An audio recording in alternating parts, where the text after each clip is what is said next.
কারণ আমি মনে করি তার যে অবস্থানটা, যতটুকু আমি জানি অনেক মেহমান, প্রায় 8-9 মানুষ সেখানে দাওয়াত খেয়েছে। অনেকে তো বলেন যে এখানে উনি দাওয়াত সবাইকে দেন নাই কেন। যদিও বিএনপি সরকারের 3 মাস, যদি আপনারাও বলেন শিশু, কিন্তু আসলে শিশুকে তো রাষ্ট্র দেওয়া হয় না। কিন্তু ব্যাপারটা হচ্ছে এই যে আইন শৃঙ্খলার পরিস্থিতি অবনতি হলো, এখানে স্বরাষ্ট্রমন্ত্রী কোনো দায় দেখেন কিনা? না, স্বরাষ্ট্রমন্ত্রীর উন্নতির অনেক জায়গা রয়েছে। আপনি দেখেন, এটা কিন্তু আপনি দেখেন 24 ঘন্টার মধ্যে তার আসামিকে ধরা হয়েছে। আইনমন্ত্রী বলেছেন যে 7 দিনের মধ্যে হচ্ছে, 1 মাসের মধ্যে সম্ভবত মনে হয় আপনার হচ্ছে 7 দিন বা 1 মাসের মধ্যে বলছে, সপ্তাহের মধ্যে তদন্ত নিবেদিত হবে এবং দ্রুত বিচার কার্যকর। আজকে স্বরাষ্ট্রমন্ত্রী বলেছেন যে তারা দ্রুততম চার্জশিট করেন। এখন তার পক্ষ থেকে আর কিছু বলার নাই, রাষ্ট্রের এই জায়গা থেকে স্টেক হোল্ডার জায়গাতে এটা করে। কিন্তু ব্যাপারটা হচ্ছে কি, এটা পলিটিক্যাল আলাপ না। এই আলাপটা হচ্ছে কি আমাদের একটা সোশ্যাল আলাপ, আমাদের একটা সামাজিক আলাপ, আমাদের একটা গঠনতন্ত্রের আলাপ। এবং এটা থেকে আমি মনে করি যে আমাদের প্রত্যেকটা পলিটিক্যাল পার্টি স্টেক হোল্ডারদের একটা ভিন্ন মতে আসা উচিত, ভিন্ন প্ল্যাটফর্মে একমত আসা উচিত। কারণ এটার একটা সলিউশন কিন্তু আমরা কিন্তু রাষ্ট্রের নৈতিক স্ফলনের জায়গাটা কিন্তু রাষ্ট্র ভেঙে পড়া, এটা কিন্তু পলিটিক্যাল কোনো সলিউশন নাই। ডাক্তার অ্যাডভোকেট মোহাম্মদ আতিকুর রহমানের কাছে যেতে চাই। আর আতিকুর রহমান, রামিসার বাবার বিলাপ নিশ্চয়ই আপনি শুনেছেন। আপনি কিছু বলতে চাইলে বলতে পারবেন, কোনো কিছু কিন্তু আমার প্রশ্নটা করে ফেলি, থাকবেন হয়তো। তার মেয়ে হত্যার বিচার হবে না, কয়েকদিন পর নতুন কিছু আসবে, ভুলে যাবে সব। সরকার কি তাকে আশ্বস্ত করতে পেরেছে ন্যায় বিচার পাবে? বা আপনার কি মনে হয় সরকার তার এই আকুতি, তার এই বিলাপের চ্যালেঞ্জ নিতে পারবে, যে না আমরা আপনাকে বিচার করে দেখাবো যে আসলে বিচার হয়েছে?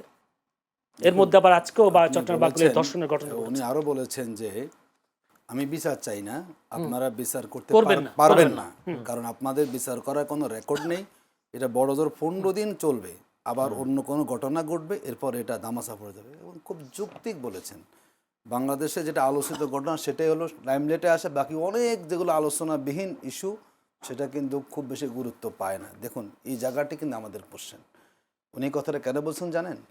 আস্থাহীনতা, যে বাংলাদেশের বিচার ব্যবস্থা, মামলা হয়, বিচার হয়, কিন্তু শাস্তি যে কার্যকর হবে নানা ইকুয়েশনে গিয়ে শেষ পর্যন্ত আসামে কিন্তু সে হয় খালাস পান, অথবা সে তার বিচার সেখানে হয় না। এই জন্যই তো সকল দল বলছে আমরা স্বাধীন বিচার বিভাগ দেখতে চাই, বিচারক নিয়োগ দলীয়করণ না হোক।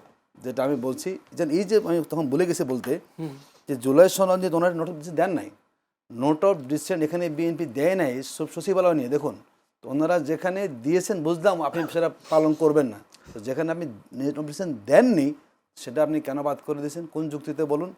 এই যে ঘটনাগুলো ঘটছে, এই ঘটনাগুলোর কারণেই কিন্তু মানুষ আস্থায় নয়। দেখুন একসময় আওয়ামী লীগ আমলে কী ছিল, বলেছে যে আমরা শপথবদ্ধ রাজনীতিবিদ। আমরা দেখতাম কি ঘটনা, এই যে আবাস, আপনি একটা দেশের সরকারের মূল দায়িত্ব আস্থা ফিরিয়ে আনা।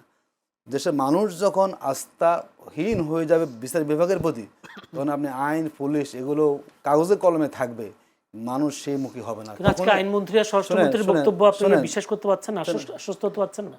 দেখুন আমাদের জনাব মাননীয় আইনমন্ত্রী, তিনি যখন অ্যাটর্নি জেনারেল, তিনি তখন সচিবালয় নিয়ে আসলেন, একই ব্যক্তি। মানে এখন একটা বছর পার, খুব দুর্ভাগ্য আমাদের জন্য। তো সে আইন মধ্যে আমাদের কী আইন শেখাবেন? আমি আইনের লোক হয়ে, রাষ্ট্রের প্রধান আইন কর্মকর্তা হয়ে আপনি সচিবালয় প্রতিষ্ঠা করলেন, বিচারক নিয়োগ দিলেন, আবার আপনি এখন দল হিসেবে এসে আইনমন্ত্রী হয়ে একই ব্যক্তি আবার সচিবালয় বিলুপ্ত করলেন। এই মন্ত্রীদের কথা জনগণ শুনবে, হয়তো কান হাতে শুনতে হবে, ওনারা বলেন, এগুলো মানুষ বিশ্বাস করবে না। কারণ আমাদের নেতারা মন্ত্রীরা আস্থা জায়গাটা এত তলা নিতে গেছে, জোর করে বলতে হয়।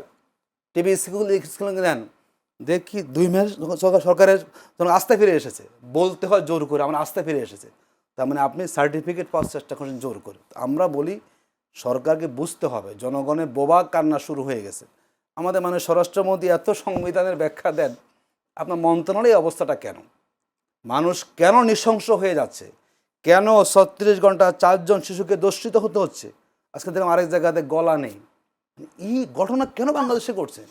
তার মানে মানুষ কি এখন আর বিচারপতি আস্থা নাই যে উনি আমার ক্ষেত্রে সরকারের পাশাপাশি বিরোধী দল দায় নেবে না, যে উনি আমার শত্রু, মামলা করব, মামলা করে না, তাকে নাই করে দিচ্ছে।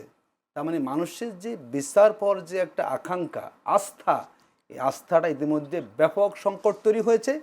এই সুপ্রিম কোর্ট সচিবালয় এই বিলুপ্তের মধ্যে দিয়ে যতই সরকার মুখে বলুক, আইন শৃঙ্খলা বাহিনী মানুষের আস্থা সরকার ফিরে আনতে পারবে না। এবং ভবিষ্যতে এই আস্থা যত নৃশংস হত্যাকাণ্ড ঘটবে, এই আস্থাহীনতার অবস্থান তৈরি করার জন্য এই দায় সরকারকে নিতে হবে। কেন এই কাজটা তারা বিরোধী করেছেন? দল তো ক্ষমতায় আছেন, আমরা চেষ্টা আপনি করি, নিজেই বলেছেন। আমরা বলছি না, আমরা তো বলছি এটা করেন, আমরা তো বিরোধিতা করি নাই। আমরা আজকে বলছি যে সংবাদ সম্মেলন সরকার কেন করেছে, যেই বিষয়টাকে তার দলের লোকেরাও মেনে নিতে পারছেন না, কেউ মানে না, কোন স্বার্থে কাকে খুশি করার জন্য বিলুপ্তকরণ সূচি বলা। দীর্ঘদিনের আমাদের দাবি, ওনারা সংবিধান রক্ষণ বলছেন মানবেন, তো ওনারা এখন সংবিধান লঙ্ঘন করেছেন না। বাংলাদেশে এই প্রথম 3 মাসের কোন সরকার আদালত অবমাননা করেছে, কারণ আদালতে একটা জিনিস এখনো নিষ্পত্তি হয় নাই। সরকার বাহাদুর ওই আওয়ামী লীগের মতো ক্ষমতা আমার হাতে আছে, 2/3 উনি মেজরিটি। তো বলছে 180 দিন সময় আছে, যে কোনো বলেছেন। সময় চেঞ্জ করতে কেন পারে। আপনি করলেন? আপনি যে মানুষকে আইন বলে বললেন রুল অফ ল, আইনের শাসন হবে। তো যেখানে সরকার নিজেরাই একটা সুপ্রিম কোর্টের একটা আদেশকে, একটা পেন্ডিং ইস্যুকে নিষ্পত্তি করে ফেলেছেন, ওই দেশের সরকার মানুষকে আইন আদালত শিখানোর মধ্যে কোনো কল্যাণ নাই। বরং রাষ্ট্র যেখানে আদালত অবমাননা করে, সেই রাষ্ট্রে মানুষের কখনো একটু আমি আশা করা, আমার কাছে বিচার পাওয়া খুবই এটি কম মানুষ সময়, কখনো যদি চিন্তা করতে আমার পারে কাছে না। একটা প্রশ্ন আছে ডাক্তার রাকিব আল হাসান, সেটা প্রশ্নটা যদিও খুবই আপত্তিকর, যে যেটা বলেছিলাম রংপুরের পীরগঞ্জে উপজেলা কমিতপুর ইউনিয়ন বিএনপির নেতা আবুল কাশেম ও মহিলা দল নেত্রী মুন্নি বেগমের একটি আপত্তিকর ফোন আলাপ ফাঁস হয়েছে, যে বিএনপির কেন্দ্রীয় নেতা আসবে, তার জন্য 16-17 বছরের কিশোরী মেয়ের সন্ধান করার কথা বলেছেন, যদিও দলের পক্ষ থেকে তাদেরকে অব্যাহতি দেওয়া হয়েছে। কিন্তু আমার প্রশ্ন, এত বড় একটা আপত্তিকর ফোন আলাপ পাস, অব্যাহতি কেন, বহিষ্কার নয় কেন? বহিষ্কার করেছে, কিন্তু আমি চাই শাস্তি চাই। অব্যাহতির বহিষ্কার করা হয়েছে সম্ভবত তাকে অব্যাহতি না দিচ্ছে। না, আমি দেখলাম, আমি কালকে নিউজে দেখলাম তাকে বহিষ্কার করা হয়েছে, কিন্তু এটা একটা অপরাধ। আমার কথা হচ্ছে কি, এই জিনিসগুলোকে আমরা এন্টারটেইন করতে পারি না। এইসব কথাবার্তাগুলো কি দর্শন বা না না, এইসব আমি আপনাকে বলছি এই জিনিসগুলো যেই করুক না কেন, শুনেন, এই জিনিসগুলো যেই করুক না কেন, হ্যাঁ ডেফিনেটলি আপনার কথার সাথে আমি একমত, আমি ডিসএগ্রি করার কোনো সুযোগ না, আমি করবো না কোনোদিন। কিন্তু ব্যাপারটা হচ্ছে, ধরেন এই জিনিসগুলা, আমি আপনাকে আগে বলছি যে এই জিনিসগুলো আমরা একটা ভিন্ন কালচার দিয়ে চলে যাচ্ছি, এবং ধরেন এই কালচার কেন পলিটিক্সে থাকতে হবে? এই কালচার পলিটিক্সে থাকার কারণে বাংলাদেশের অনেক নারী, যোগ্যতম নারী কিন্তু পলিটিক্সে আসতে চায় না। ইভেন আমরা দেখছি জুলাই আন্দোলনে যে পরিমাণ নারী সক্রিয় অংশগ্রহণ ছিল, এখন কিন্তু সেই পরিমাণ নারী সক্রিয় অংশ নাই। কারণ এক হচ্ছে কি, বট বাহিনীর আক্রমণ রয়েছে, সোশ্যাল মিডিয়াতে তাকে হ্যারাসমেন্ট করা হচ্ছে, আবার হচ্ছে কি এখানে আপনার এই ধরনের কাজ। আমি মনে করি যে এই ধরনের কাজগুলা ডেফিনেটলি এই ধরনের কাজে উৎসাহিত করে। এখানে মনে করি যে শুধু তার আপনি বহিষ্কার বলেন, অব্যাহতি বলেন, এগুলো কোনো দিকেই শাস্তি তাকে কমানো যাবে না, তাকে অ্যাপ্রোপ্রিয়েট শাস্তি দেওয়া উচিত, কারণ এটা একটা অপরাধ। এবং আপনি দেখেন এটা কত বড় অপরাধ, চিন্তা করছেন। তাকে তো গ্রেফতারও করা উচিত ডেফিনেটলি, এটা উনি ভালো বলতে পারে কোন আইন আছে কিনা, আমি এই মুহূর্তে আমার জানা নেই রিগার্ডিং কোন কি কি ল আছে রাষ্ট্রের, কিন্তু সাধারণ মানুষ হিসেবে হ্যাঁ সাধারণ মানুষ হিসেবে আমি বলছি, যেহেতু আমার এই ক্লসটা জানা নাই, এই লটা জানা নাই, তো এই ক্ষেত্রে আমি মনে করি যে ডেফিনেটলি শাস্তি হওয়া উচিত। কারণ এই জিনিসগুলোকে এন্টারটেইন করার কিছু নাই, এটা যে করুক না কেন ভাই, আমরা রাষ্ট্রের জন্য কথা বলি, মানুষের জন্য কথা বলি, তা আমরা যদি এই জিনিসগুলোকে এন্টারটেইন করি, তাহলে তো রাষ্ট্র থাকবে না। জি, এবার আমরা আসলে সবাইকে সচেতন হওয়া দরকার। লাস্ট প্রশ্ন যে অ্যাডভোকেট আতিকুর রহমান, সেটা হচ্ছে ডাকসু বিপির একটা বিশাল বিয়ের জমজমাট একটা আলোচনা হয়ে গেল বা অনুষ্ঠান হয়ে গেল, বেশ আলোচিত দেশ জুড়ে। এখন একটা প্রশ্ন বারবার আসছে, একজন স্টুডেন্ট ডাক্তার যদি বলি সাদিক খায়েম, তার এত বড় বিয়ের আয়োজন তিনি কীভাবে করলেন? যদি বলি বউকে স্বর্ণ দেওয়ার বিষয়ও তো আছে, যদি 10 ভরি স্বর্ণও দেওয়া হয় এখন 30 লাখ টাকা লাগবে, তাহলে তিনি এত টাকা কোথায় পেলেন? যা জামাত, আবার যদি বলি আমাদের বিএনপি নেত্রী নীলুফার চৌধুরী মনির মতো বলি যে জাকাতের টাকা দিয়ে হয়েছে কিনা এসব? শোনেন, এগুলো ওনারা বলে চাঁদাবাজিকে জায়েজ করার চেষ্টা করেন, ঠিক আছে? জাকাত মানুষ সংগঠনকে দেয়, জামাত ইসলামী তার নির্দিষ্ট খাতে জাকাত ব্যয়, মানে আস্থা তৈরি হয়েছে। বাংলার মানুষ এখন জাকাতটা জামাতকে দিয়ে স্বাচ্ছন্দ্য বোধ করে, কারণ জামাতের কাছে দৃশ্যমান করে। ওনারা জোরকে চাঁদা নেন, তো এখন কীভাবে এটাকে জায়েজ করবেন, এই জন্য কাউন্টার দিচ্ছেন। এটা খুবই জঘন্য। ইসলামের শরীয়র একটা বিষয়কে চাঁদাবাজির সাথে তুলনা করে উনি একটা জঘন্য বলে যে প্রতিবাদ এসেছে। দেখুন, দ্বিতীয় হচ্ছে মানুষের বিয়েটা ব্যক্তিগত বিষয়। অনেকে তো বলেন যে এখানে উনি দাওয়াত সবাইকে দেন নাই কেন? ডাকসুর বিপি তার জনপ্রিয়তা, যতটুকু জানি তার শ্বশুর পরিবার অত্যন্ত তারা স্বাবলম্বী মানুষ, যতটুকু আমার জানা, এটা বড় অংশই হলো ওনার শ্বশুর পক্ষে করেছেন। কারণ তিনি তো জানেন তার মেয়ে যিনি পাত্র, তিনি দেশের রিনাউন্ড পার্সন, এখন স্বাভাবিকভাবে জেনে শুনে কাজটা করে। স্বর্ণ দিতে হয়নি বউকে? আমরা জানি না।